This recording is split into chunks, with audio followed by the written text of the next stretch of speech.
नमस्कार, SBT news में आपका स्वागत है। पेश है 30 अगस्त सोमवार सुबह 6:15 बजे राजस्थान की बड़ी खबरें। मुख्यमंत्री अशोक गहलोत की तबीयत में लगातार सुधार होने के बाद रविवार को चिकित्सकों ने मुख्यमंत्री को अस्पताल से डिस्चार्ज करके घर भेज दिया। हालांकि चिकित्सकों ने मुख्यमंत्री अशोक गहलोत को घर पर ही आराम करने और कामकाज से फिलहाल दूर रहने की सलाह दी है। इसके अलावा तकरीबन 15 दिनों तक चिकित्सकों की एक टीम भी मुख्यमंत्री आवास पर मौजूद रहेगी, जो 24 घंटे मुख्यमंत्री के स्वास्थ्य पर नजर रखेगी। सीएम अशोक गहलोत सवाई मानसिंह अस्पताल से बाहर निकलकर लोगों का हाथ जोड़कर अभिवादन कर रहे थे। सीएम अशोक गहलोत सवाई मानसिंह अस्पताल से बाहर निकलकर लोगों का हाथ जोड़कर धन्यवाद दे रहे थे। जैसे ही मुख्यमंत्री अपने सरकारी आवास पर पहुंचे तो उनकी पुत्री, दामाद, पुत्र, पुत्रवधू पत्नी और पोती ने उनका स्वागत किया। बूंदी जिले के डाबी थाने के थानाधिकारी को रविवार को 40,000 रुपए की रिश्वत लेते रंगे हाथों गिरफ्तार किया गया। ब्यूरो के महानिदेशक भगवान लाल सोनी ने बताया कि परिवादी ने ब्यूरो की भीलवाड़ा इकाई प्रथम में शिकायत की कि डाबा थाना क्षेत्र में उसकी लाइसेंस शुदा शराब की दुकान की शाखा चलाने की अनुमति देने के एवज में थानाधिकारी मान सिंह उप निरीक्षक उससे बंधी के रूप में हर महीने 40,000 रुपये और एक पेटी शराब देने की मांग कर रहा है। राजस्थान के मुख्यमंत्री अशोक गहलोत ने दिल्ली के मुख्यमंत्री अरविंद केजरीवाल का जयपुर आगमन पर स्वागत करते हुए उनके अच्छे स्वास्थ्य की कामना की है। गहलोत ने कहा कि दिल्ली के मुख्यमंत्री अरविंद केजरीवाल का जयपुर आगमन पर स्वागत करता हूं। आपने मेरे स्वास्थ्य की जानकारी लेकर शुभेच्छाएं दी, इसके लिए आपका धन्यवाद। मुझे खुशी है कि आपने विपश्यना और स्वास्थ्य लाभ के लिए राजस्थान को चुना।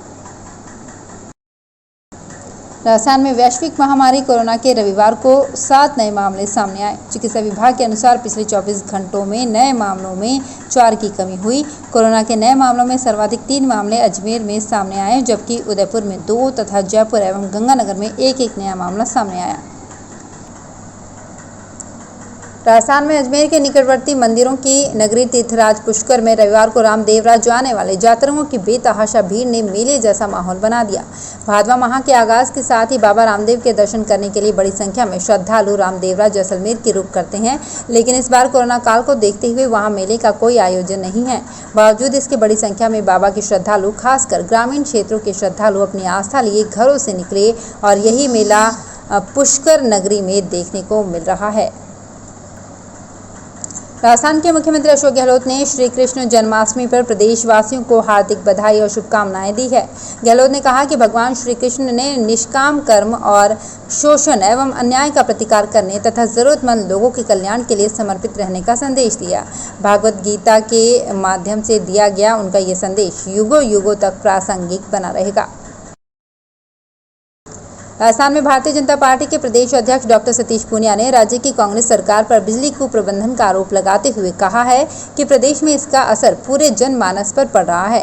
डॉक्टर पूनिया रविवार को प्रधानमंत्री नरेंद्र मोदी के मन की बात कार्यक्रम को भाजपा प्रदेश कार्यालय पर पार्टी पदाधिकारियों एवं कार्यकर्ताओं के साथ सुनने के बाद कांग्रेस सरकार के शासन में बिजली उत्पादन व वितरण कुप्रबंधन से प्रदेश भर में हो रही बिजली कटौती को लेकर मीडिया से बातचीत में ये बात कही। जयपुर इंटरनेशनल एयरपोर्ट पर हवाई यात्री भार अब तेजी से बढ़ने लगा है। नागरिक उड्डयन मंत्रालय ने 30 सितंबर तक बाहर जाने वाली फ्लाइट्स पर बैन कर दिया है। पहले यह आदेश 30 अगस्त तक ही था।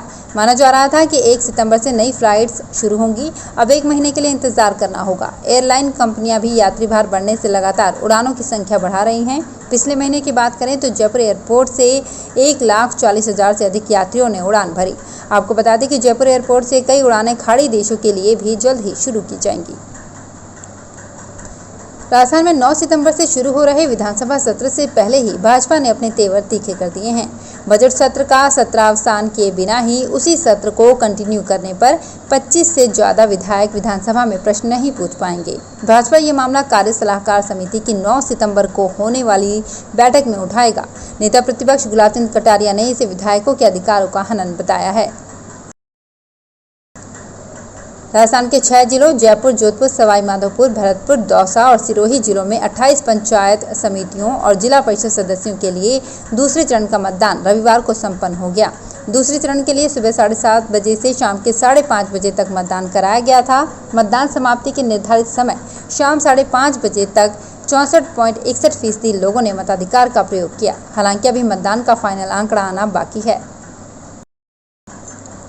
मुख्यमंत्री अशोक गहलोत की तबीयत नासाज होने और 9 सितंबर से शुरू हो रहे विधानसभा सत्र के मद्देनजर गहलोत सरकार में बहुप्रतीक्षित मंत्रिमंडल फेरबदल विस्तार एक बार फिर टलता दिख रहा है। पार्टी के उच्च पदस्थ सूत्रों की माने तो मंत्रिमंडल विस्तार और फेरबदल अब 15 सितंबर के बाद ही संभव हो सकेगा।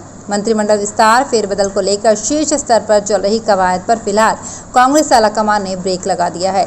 अब मुख्यमंत्री के पूरी तरह से स्वस्थ होने के बाद ही मंत्रिमंडल फेरबदल की कवायद को फिर से शुरू किया जाएगा। प्रधानमंत्री नरेंद्र मोदी ने रविवार को मन की बात प्रोग्राम के जरिए देश को संबोधित किया। इस दौरान उन्होंने खेल दिवस, खेलों और खासकर हॉकी का जिक्र करते हुए मेजर ध्यानचंद को याद किया और एक नया नारा दिया, सब खेलें सब खिलें। मोदी ने कहा कि ओलंपिक ने इस बार प्रभाव पैदा किया है और हर परिवार में खेल की चर्चा शुरू हुई है। साथ ही कहा कि हुनरमंद लोग आज के विश्वकर्मा हैं। अलवर में रविवार को राष्ट्रीय खेल दिवस के मौके पर रानी लक्ष्मीबाई मार्शल आर्ट्स अकेडमी की ओर से प्रताप ऑडिटोरियम में प्रतिभा सम्मान समारोह आयोजित किया गया। राज्य सरकार में श्रम मंत्री टीकाराम जूली, भरतपुर विधायक एवं पूर्व मंत्री विश्वेंद्र सिंह तथा आरजी ग्रुप के पृथ्वीराज मील ने दीप प्रज्वलन कर कार्यक्रम का शुभारंभ किया।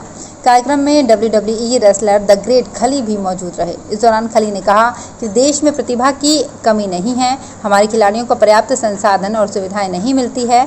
जो भी खिलाड़ी मेडल जीत कर आते हैं वो खुद की मेहनत और लगन से ही लाते हैं। पिछले 20 दिनों से बारिश का इंतजार कर रहे पूर्वी राजस्थान में रहने वाले लोगों के लिए अच्छी खबर है। यहां अगले 4 दिन मानसून सक्रिय रहेगा। रविवार को मानसून की बारिश ने पूर्वी राजस्थान में उदयपुर और भीलवाड़ा जिले को जमकर भिगोया। उदयपुर के कई हिस्सों में रविवार को करीब 45 मिनट तक बारिश हुई। यहां कई इलाकों में पानी भर गया, वहीं एक जगह बिजली भी गिरी। इसी तरह भीलवाड़ा में भी वीकेंड पर बारिश ने शहरवासियों के चेहरे पर खुशी ला दी। प्रधानमंत्री नरेंद्र मोदी ने स्वतंत्रता दिवस पर घोषणा की थी कि देश के विभिन्न हिस्सों को जोड़ने के लिए आज़ादी का अमृत महोत्सव के 75 सप्ताह में 75 ट्रेनें शुरू की जाएंगी, जिसके बाद रेलवे ने 58 वंदे भारत ट्रेनों के लिए एक निविदा जारी कर दी है।